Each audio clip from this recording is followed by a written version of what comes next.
Hello and welcome to episode 4 of Strong Black Twink. I'm your host, Baraka Mina, and welcome to our semi-new setup. I'm kind of in the process of set design and trying to make the video more interesting than just a white wall, so bear with us, like we're moving and shaking.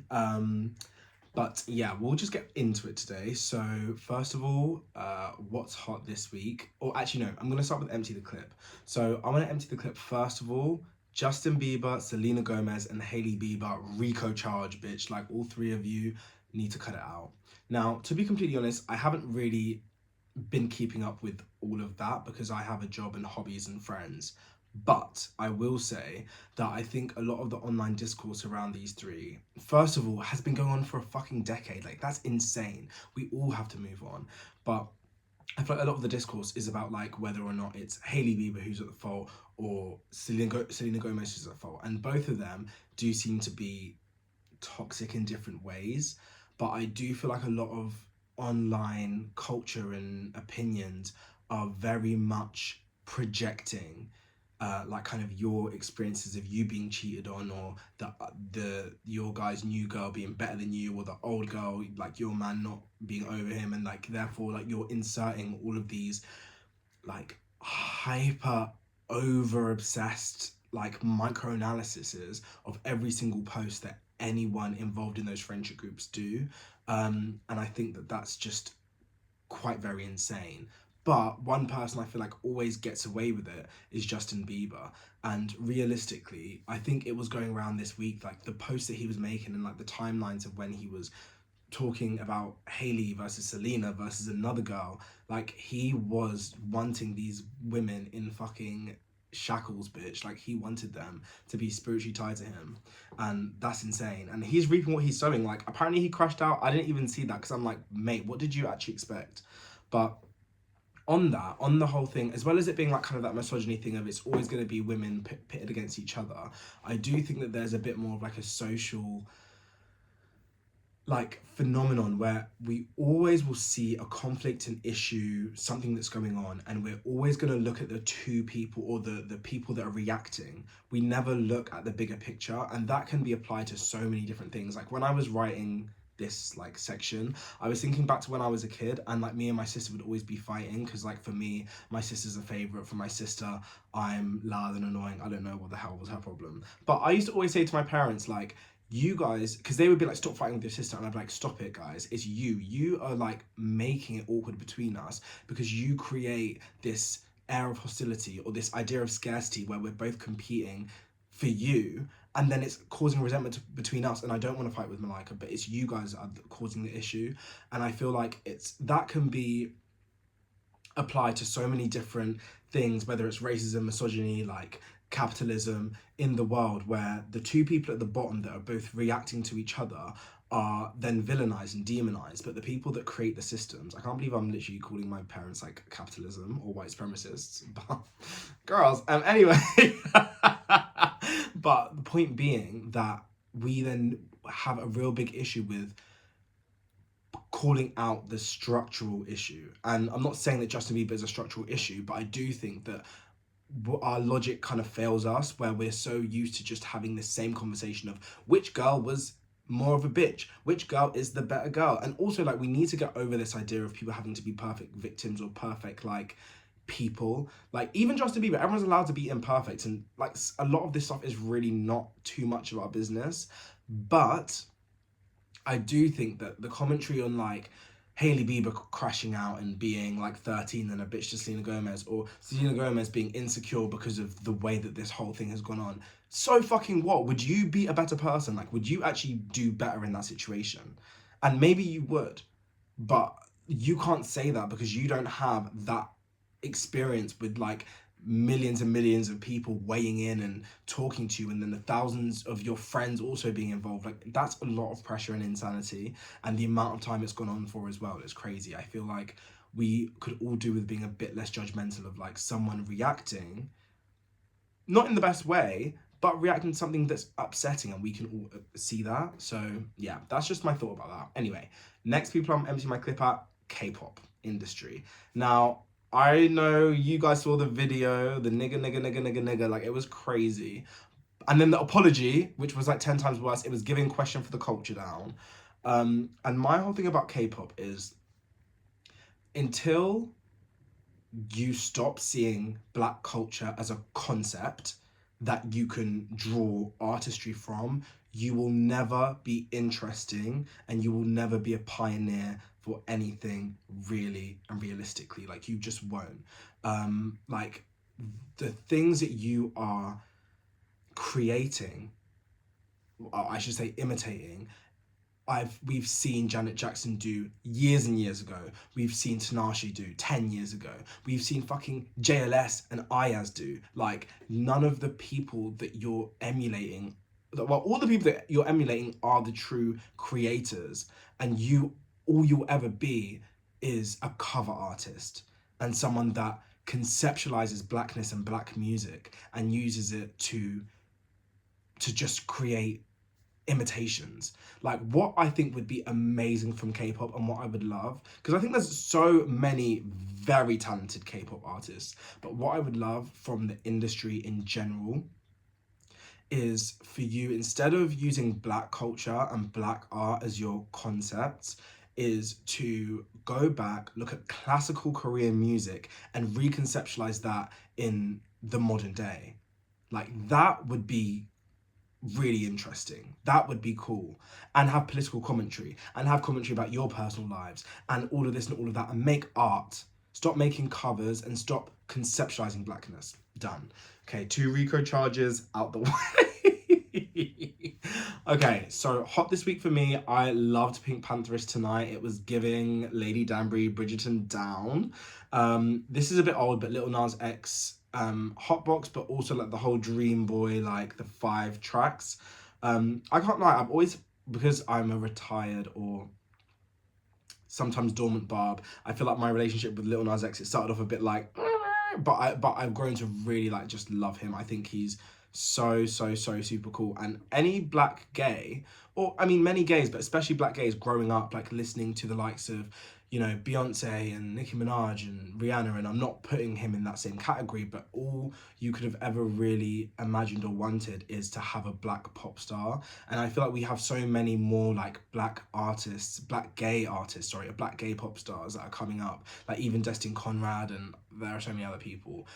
But it's just, I think as well as liking the music, it represents a dream that like all of us would have grown up wanting so bad, or at least to have someone that's out and proud about being, you know, black and gay. Prince. And then lastly, Shy Cartier, No Bring-Ins. I'm obsessed with her. I first, to be fair, I was quite like late onto her whole movement and vibe, but when I saw like TikToks of her song, I think it was Shush or Yo. But yeah, love her down. So that was on repeat. Okay, so today's topic, it started because me and my mum were discussing adolescence, like still kind of on it, and she was asking me to describe some of the like details. And one of them, like me, my sister and my mum were talking about, was the last episode where the mum, was talking about like how the dad, when he was 13, he had this really embarrassing incident where he fell over and he was bleeding everywhere, and she was like laughing about it and saying how embarrassing and terrible it was. And my mum was like, oh, so like why was she trying to embarrass him? I didn't understand that. And this is my take, and my take on that was, she wasn't trying to embarrass him. The show was commenting or trying to show us how, when growing up, first of all, adolescence in itself is an embarrassing time. Puberty is an embarrassing time. You feel awkward. You've just started noticing, like, you know, the people that you're attracted to in the heteronormative sense, you know, girls or boys, whatever, like whoever you're attracted to, right? You start coming to your own body. You started thinking of yourself as like attractive or not attractive. And all of those things you're doing with 30 or so, or maybe more other people all around you. So that in itself is already such a difficult time, but we should be allowed to be, like, being embarrassed is a part of that, like it's essential. And what I felt like the show was commenting on was the fact that that is a part of growing up, that awkward phase. I think it was drawing a parallel, or it was making us think about how now that children have to grow up with social media and this constant need to be seen or understand certain interactions and this massive overload of information about what it is to be a man, what it is to be a woman, what it is to be in a relationship, the importance of getting women or getting men and how that secures your social status. I think that that's just way too much for a 13-year-old brain to comprehend, on top of just feeling awkward within yourself. So yeah, that was kind of like my takeaway from it, is that it's not her trying to embarrass him, it's the show commenting on how kids these days are not allowed to go through the embarrassing, ugly duckling, insecure phases without it being seen everywhere, without it being commented and perceived by not just everyone in your school, but everyone 3 schools over, or if it goes viral, like across the country or across the world. And that is so insane for a 13-year-old to have to deal with. And when it comes to stuff like, you know, incel content or a bunch of other different content, because incel content is a massive issue, but there's so much other content which is, if you have cousins or siblings, or if you work with children or know any like 9 or maybe 8 to probably younger, like 8 to 15-year-olds, and you see the stuff that they see on their phones, it's insane, the stuff that they see. And you can't expect a 13-year-old to logically, critically analyze any or every piece of media content that they consume, like especially the way that the algorithm works and the amount of content that's being pushed onto them. It is the responsibility of us as guardians and adults and carers and parents, teachers, to be able to keep a finger on the pulse of what's happening on social media and help to safeguard and educate the younger generation against that, because we should have a better understanding. But yeah, it did make me think a lot about, like, for me growing up, I think in many ways my childhood was very, like, I don't know, now, like, watching that, I actually look back and I think that I had none of that, like, so luckily didn't have any of those issues. And like, I think before even adolescence came out and I was thinking about talking about my childhood, a massive thing was that, and I don't know if this is something which a lot of gay people relate to, but because a lot of my childhood was comprised of being in the closet, I actually didn't personally have a lot of time to be insecure about how I looked. Like, I didn't really ever consider how I looked in school, to the point that, like, when I was finishing school, or maybe during uni, like that transition period where I wasn't really out in the world, but I also wasn't like in school every day, I remember thinking, oh, like, okay, so the reason I've never like had a boyfriend now that I know I'm gay is because everyone I went to school with is like white and straight. And so when I come out and then I like meet loads of black gays, I'm just gonna get a boyfriend like so easily. And I remember moving to I remember moving to London and then being like, wait, what? Maybe I'm like, and that's when I realized, oh, so like this whole time I was just actually just clapped. Like, it wasn't that I was just around a bunch of straight people. And I think even then, like, I know I was talking about school and maybe not thinking about being attractive in school, but I ended up having a good group of friends because of the fact that I'm just made good friends. And I do think I'm not saying I was completely unconscious or unaware of desirability in school, or like someone liking you or not liking you, but it just wasn't relevant to me in the same way. Because if I had a crush on a boy, that for me would be anxiety inducing. That wouldn't be like, oh my God, like, are we gonna get together? Like, it would be like, oh my God, how do I not die? How do I not kill myself because of this? So I didn't really give myself the time to think, oh, fucking Ryan is coming to school today. Like, let me comb my hair a certain way or wear this outfit or like look cool in front of him. I was literally just thinking, when I see him, how do I keep breathing and not literally die? So as a result of that, I was never someone that was like, yeah, into like the whole puberty, anxiety, angst, does he like me, does he like me not, of it all. And that meant that a lot of my energy and time was spent making friendships with that completely out of mind. And I know generally there's an idea that when you grow up ugly or like not being desired or like not being a factor of your inherent value or your perceived value, you have a personality as a result of that. I don't necessarily agree, because I think I knew a good amount of people that were both like either hot and nice or ugly and a bitch, or like both, or like in the middle. You know what I mean? Like I don't think that there's a clear correlation as that. However, I do think that it is a massive benefit to have a holistic view of what values you have inherently, and they're not just your achievements academically, they're not just like how like the values other people see in you, they're your company, they're your personality,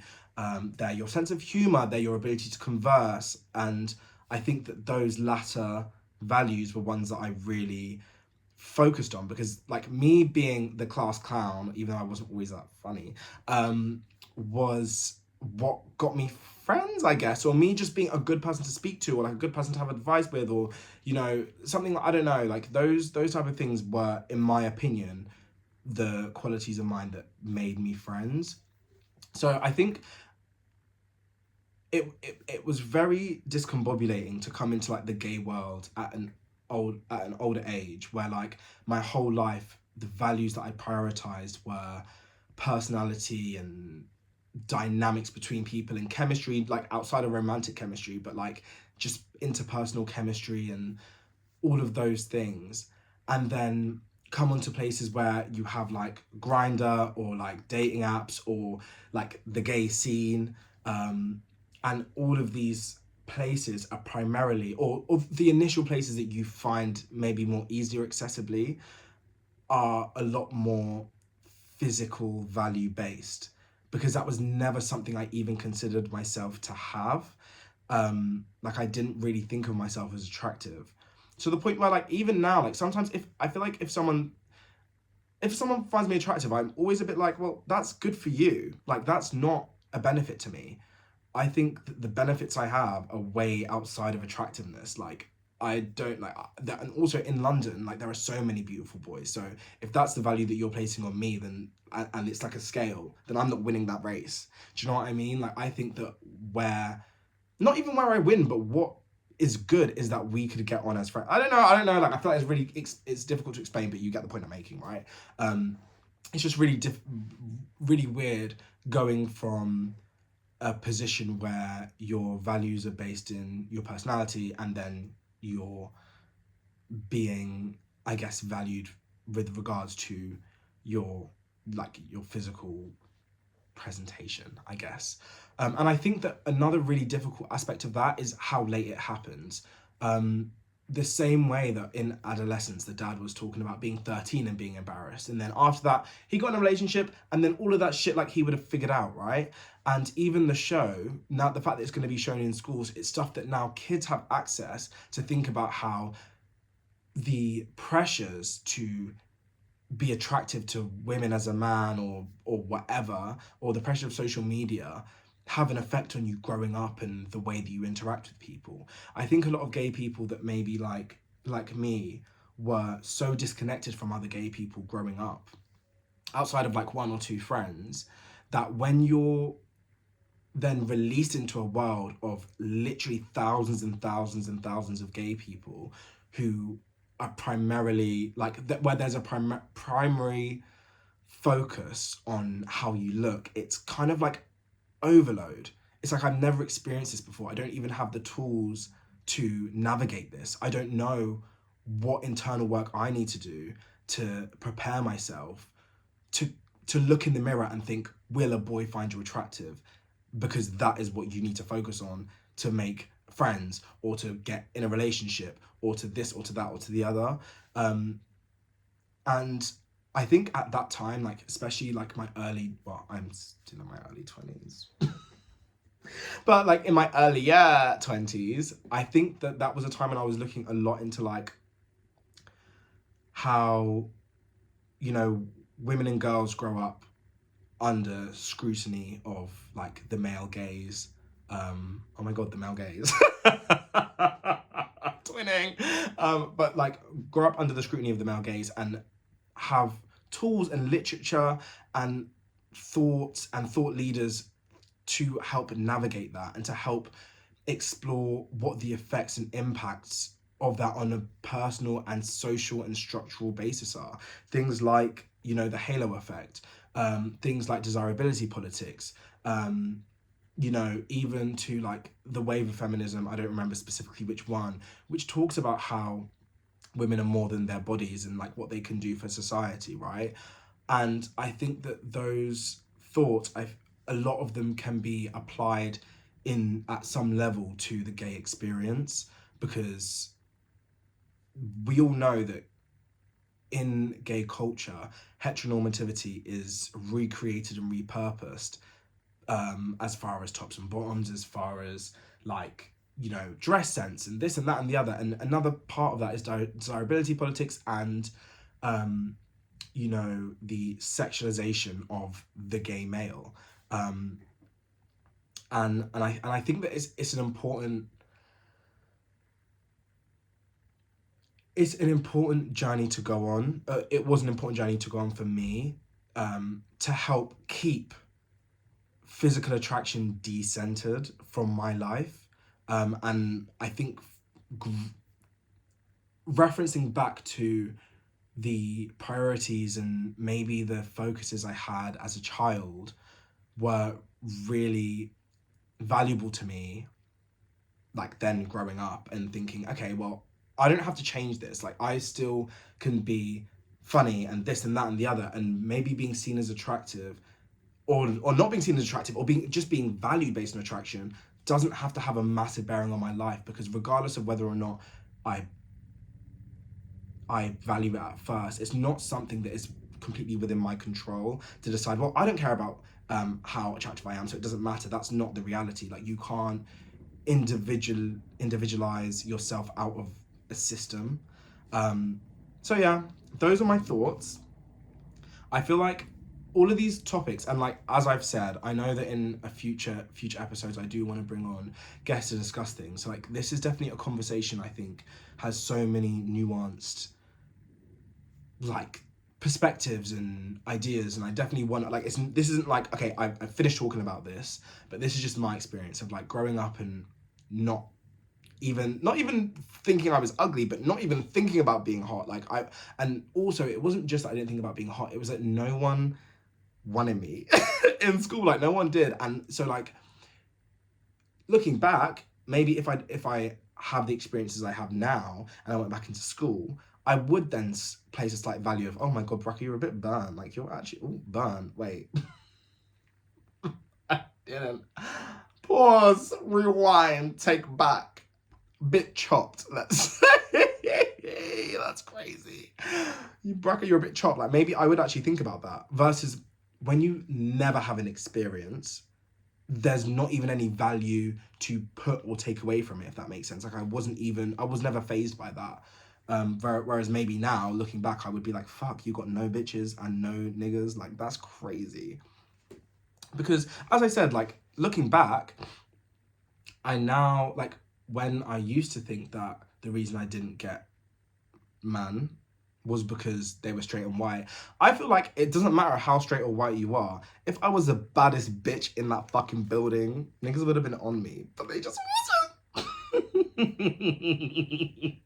They just weren't. But I never thought about that. I just never put thought into, this boy that I like doesn't like me.